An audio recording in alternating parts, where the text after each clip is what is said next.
Leaky Lawyer. November 12, 2017. Providence, Rhode Island, USA. I gotta admit, I miss being able to call someone when something goes wrong in the house, said Colin Park to his friends around the table. When I was renting, if the refrigerator broke, I called the owner. Now it's my problem. Oh, boo-hoo-hoo. Your new house didn't come with someone to fix it for you, replied Xander, Colin's office mate. The two others at the table, Raj and Pete, laughed along with Xander. Maybe someday you'll save up enough money to find out what a hassle it is, said Colin snidely. I seriously have to do something about the toilet in my bathroom. It has this tiny little leak that I can hear going all night long. So fix it, replied Raj. Dude, I don't want to go crawling around a toilet, replied Colin. Then call a plumber, said Xander. Apparently you can't afford it. How much is that going to cost me? Replied Colin. Whatever it is, I'm sure it'll be a total rip-off. So you're helpless and you're cheap, said Raj with a laugh. How about just buying some earplugs so you can't hear the leak? That's what my grandma would do, or she'd call my dad. I can check and see if he'll fix it for you. I can fix it myself if I really want to, Colin insisted. You sure about that? Joked Xander.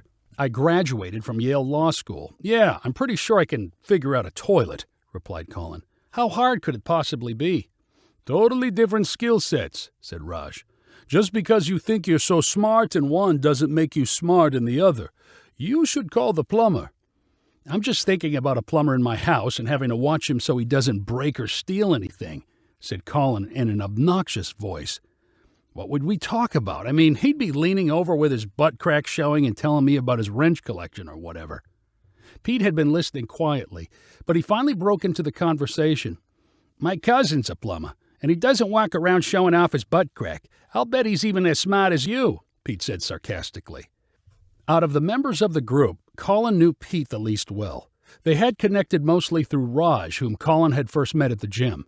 Pete was the only one of them who would be considered a local, and even though he was fairly quiet, Colin liked having Pete in the group because he gave them some Providence credibility. It was Pete who had picked the sports bar where they hung out on Sunday afternoons watching football. Colin was not quite sure what Pete did for a living. It was some kind of manufacturing or prototyping. Hey, I'm just being funny. I'm sure your cousin is smart, Colin said to Pete. I doubt you really believe that, but I'll bet he could figure out your paperwork a lot faster than you could figure out toilets, said Pete. Come on, I could figure out a toilet, said Colin with an injured smile. I'd bet against it, replied Pete. You must think I'm brain dead. Then let's bet if you're so sure, replied Colin defensively. Okay, you've got all next weekend to fix your leaky toilet. You do it, drinks and food for everyone are on me next Sunday. If one single drop of water is still leaking out, foods and drinks are on you. You're on, said Colin. You seriously don't think I can figure it out in an entire weekend? I don't think you'll even get started, replied Pete. You'll realize you don't even have one wrench, much less a collection. But no backing out now. Colin scoffed as his competitive juices began flowing. Everyone stop by my house next week before football so you can witness my plumbing greatness. Throughout the next week in his office, Colin could not resist hiding behind his computer and watching videos about toilet repair. He concluded that his problem must be with the float mechanism inside the tank. According to the videos, that kind of thing happened all the time. Colin researched the different kinds of replacement floats you could buy and looked up tables comparing their performance. He went to manufacturers' websites to read what online reviewers had to say. He slowly concluded that he did not want an old-fashioned float that used a plastic ball. He wanted a more modern version with the float built right on the stem. If he bought the right model, he could install it without any tools. He decided on a Fluid Master, and he watched their installation videos over and over again. By Saturday morning, Colin's confidence had swelled. Still, he blocked out the rest of the day and Sunday morning for toilet repair, in case things did not go quite as smoothly as they had in the videos. He arrived at the nearest Home Depot the minute the doors opened. In the aisle marked Plumbing Supplies, Colin quickly tracked down the Fluid Master kit he was looking for. He was sure of his purchase, but he decided to bug the nearest Home Depot employee anyway. You ever used one of these? Colin asked. Not that exact model, but close, said the employee. Do they work like the video? The Home Depot employee gave Colin an uneasy look. Sure. This is my first time in the store, said Colin. I want to get things right." "Well, if you're like most people, I'll probably see you back here pretty soon," replied the Home Depot employee. While he was in the store, Colin passed a stack of buckets and figured he might as well grab a few. He bought 2 large and 2 small, just in case.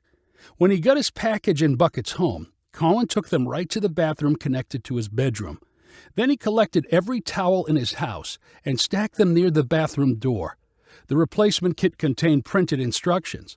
Colin read them through and confirmed that they matched the instructions he had been studying online. "Okay, here we go," Colin said to himself, taking a deep breath. He located the intake valve attached to the wall and turned clockwise until tight. So far, so good. He pulled the lid off the top of the toilet's tank and looked curiously inside. Yes, he had read and watched videos like this before. He pushed on the flush handle. The flap inside the tank pulled up and the water drained away, leaving the tank empty. He watched the float sink to the bottom. Fascinating. Now for the tough part. Colin fought the nut on the bottom of the toilet that held the flexible water line in place. He loosened up the nut with his fingers and then found the second nut holding the float stem in place. Excess water dripped on the floor, but Colin used the first of his towels to mop it up. Then he pulled out the faulty float stem. Colin held it up to the light. It was one of those old-fashioned kind with a ball at the end of the arm. It reminded him of a piece of modern art he had seen at a Boston museum. He moved the ball up and down before placing it gently on the tiled floor of his shower. The new modern stem fit snugly into the hole at the bottom of the tank. Colin used the nut that came with the package to hold it in place. Then he connected the water line and made sure everything felt tight. He checked and rechecked inside and outside the tank. Then he connected the flap to the new float. Another moment of truth. Colin draped 3 towels over one shoulder and positioned a large bucket on either side of the toilet. He grasped the water valve, closed his eyes, and turned to the left. Water surged through the pipes. Colin expected to be doused in all directions, but he stayed dry. Then he looked into the toilet's tank. Water was pouring in and rising fast. Colin reached for the buckets. Was this right? He could not remember this part on the videos. The water level kept rising. It would soon be at the top of the tank, and then what was he supposed to do? Should he close the intel valve? 3 inches to go. 2 inches to go. His floor was on the verge of being flooded. And then the water stopped. The new float had risen with the water level and shut off the flow. Colin stood very still with relief. He dropped the buckets. All he heard was silence. Could this be right? He looked under the toilet, expecting to see a slow stream of water dribbling onto the floor. Nothing.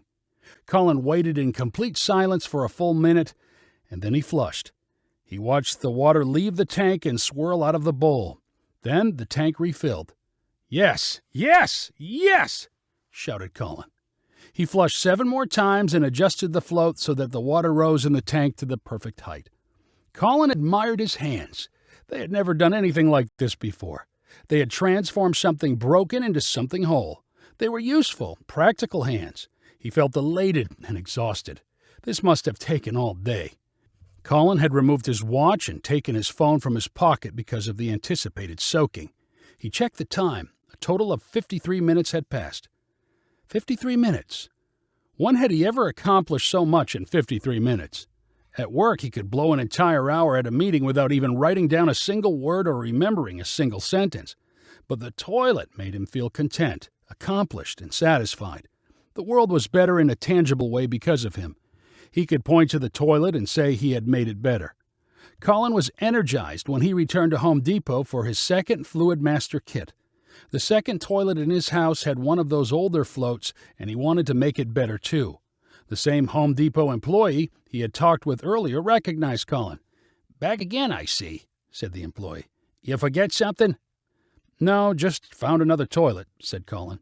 He installed the second new float in less than 30 minutes. Since he had budgeted so much time to toilet repair, he was not sure what to do with himself for the rest of the weekend.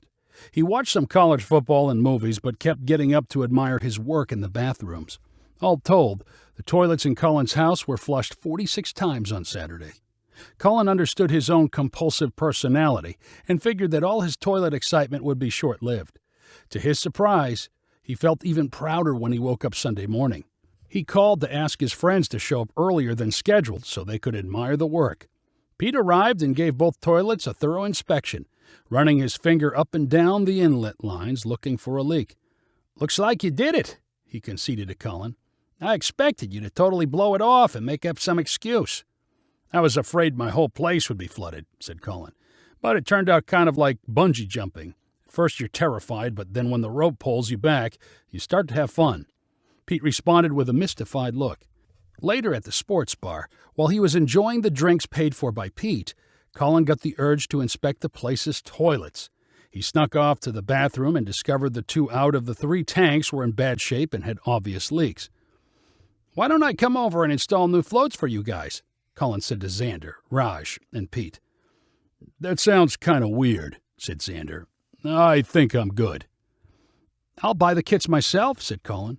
"Now that I know what I'm doing, I don't want my skills going to waste." "Skills?" asked Xander with a laugh. He and the other friends looked at Colin like he must be kidding or had banged his head on a toilet seat. They tried to talk him out of his plan while he continued to insist.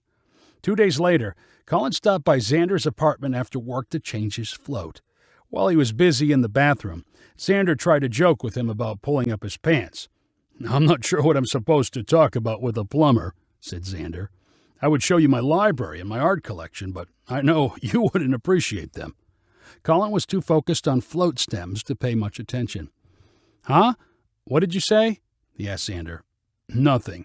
I hope you're enjoying yourself." Colin was enjoying himself, even if he could not quite understand why. After every readily available toilet was upgraded, he grew curious about the faucets and shower heads in his house. He watched more videos and purchased his own wrench set before replacing every plumbing fixture he owned. And still the fascination and satisfaction would not die. Home Depot offered a few workshops on sinks and hot water heaters. Colin even skipped work to attend one of the sessions. He struck up a conversation with the instructor and found out that he taught a practical plumbing class at the nearby city college. Colin signed up. His friends tried to give him a hard time. "What's the difference between Yale Law School and Providence City College?" Raj asked with a laugh. "Providence doesn't believe in grade inflation. You can actually get lower than a B at City College." "Yeah, Colin, I wouldn't put your City College grades on your resume," said Xander. "Funny as always, guys," replied Colin sarcastically. "I still don't get whether this is a weird hobby or if you're looking for a new career," said Raj, still laughing. "You know, if it wasn't for the money, I'd do plumbing all day in a heartbeat," Colin replied. "It's hard to explain, but it makes me feel important. As a lawyer, all I do is answer emails." A few months later, Colin proudly announced that John Durant, one of the best plumbers in the city, was going to let Colin tag along as kind of an apprentice on some nights and weekends. "I'll get to help with repairs and new construction." "Congratulations, I guess," Xander told Colin. "I had to make a deal with the guy," continued Colin. "I'm taking his son on as my intern during the week. John Durant would rather have his kid be a lawyer than a plumber. I get it, but then again, I don't get it." If you enjoyed this story, please rank it on the website 500ironicstories.com. Please subscribe on the website to get weekly updates as new stories are posted. And please share with friends using the convenient links available.